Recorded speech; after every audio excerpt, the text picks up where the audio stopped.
In this video, let's go and examine how to use Gaussian elimination and Gauss-Jordan elimination in a given example. Now, say that we have this problem here where we have four equations and we want to find the solutions for each of the individual unknowns. So with four equations and four unknowns, it's challenging to try to graph that. So instead we can use matrices to help us. So we create ourselves an augmented matrix. Here we have first line anywhere unknown is not in an equation, we're just going to put a 0. So we think about here in the first equation, there is no x1, so we put a 0 there. Same thing for equation 2, there's no x4, so we put a 0 there. Now we can go through and do our elementary row operations. So first thing I'm going to do is I'm going to swap row 1 and row 2 so that I can have a leading coefficient in my top left entry. And it'll be a 1, which is perfect when I need to go to Gauss-Jordan elimination. Now I can go through and start doing my row reductions. And now I'm going to go to row 3 and say, well, if I want to get rid of row 3, I need to make my 2 here become a 0. So I'm going to do row 3 minus 2 times row 1. When I do that, I'm going to see everything across there simplify, and I end up with, in this case, a 0 and another 0 there. So, and then 3, -3, -6. Now I'm going to work on trying to remove this 1 right here. So I'm going to do row 4 minus row 1. And if I subtract those two rows, I end up now with 0, -6, -6, -1, -21. So that first column is done. Now I need to come down here to, I want this to be my leading coefficient in the second row. So I've got a 0 already. And I'm going to go in and get rid of this -6. And I'm going to leave the 2 now because I'm going to start with the Gaussian elimination first. So I only need to worry about getting rid of the -6 right now. So I'm going to say row 4 plus 6 times row 6 to make this become a 0. And when I simplify that, I end up then with that fourth row having just the -13 and -39.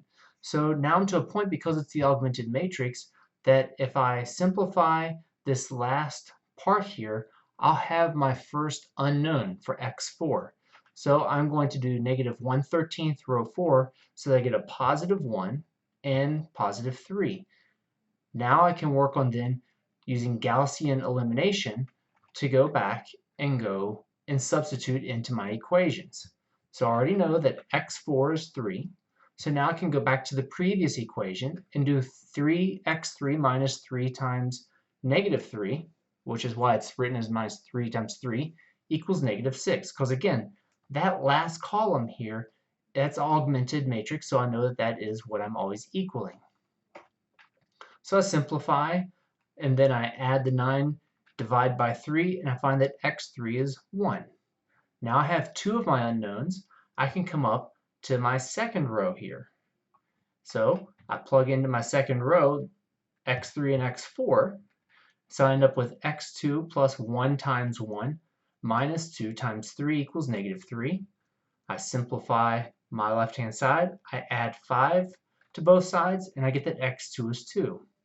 Now I have 3 of my 4 unknowns, so I can work to find my final unknown. So I'm going to now take all that information and plug it into my top row. So I have x1 plus 2 times 2 minus 1 times 1. And you can see here, I don't worry about the 0 because 0 times x3 is going to give me 0. So I can just ignore it and simplify my equation. So I have x1 plus 3 equals 2, so x1 is -1. So if I'm looking at the solution set to this system, I would say that it is -1, 2, 1, 3. And there I have all 4 unknowns recognized.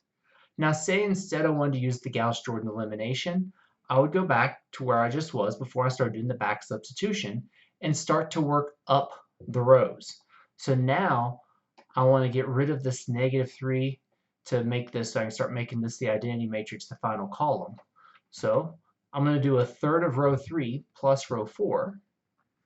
Now I have it where I've got that third row is 1, 0, 1 at the end. Then I want to go through and get rid of this -2. So I'm going to then do row 2 plus 2 times row 4 because I want to make that become a 0. Now I can see I've got my fourth column all in ones and zeros for that identity matrix. I've already got the third column is getting close because it has a 1 here. I just need to get rid of these other two entries. So I'm going to do row 2 minus row 3. And then I'm going to come in here and say get rid of my top entry. So I'm going to do row 1 plus row 3. Now all I have left is one more entry to get rid of, which is this positive 2 right here. So I'm going to take row 1 and subtract row 2. And when I do that, look at what I have. I now have my identity matrix on the left-hand side of my augmented matrix, which is exactly what I want. And look at the numbers on the right-hand side. It's exactly the same as what the Gaussian elimination found as well, where it's -1, 2, 1, 3. So whether I use Gaussian elimination and back substitute, or I use Gauss-Jordan elimination and continue to simplify until I have the identity matrix on the left-hand side of my augmented matrix, both will give me the same solution.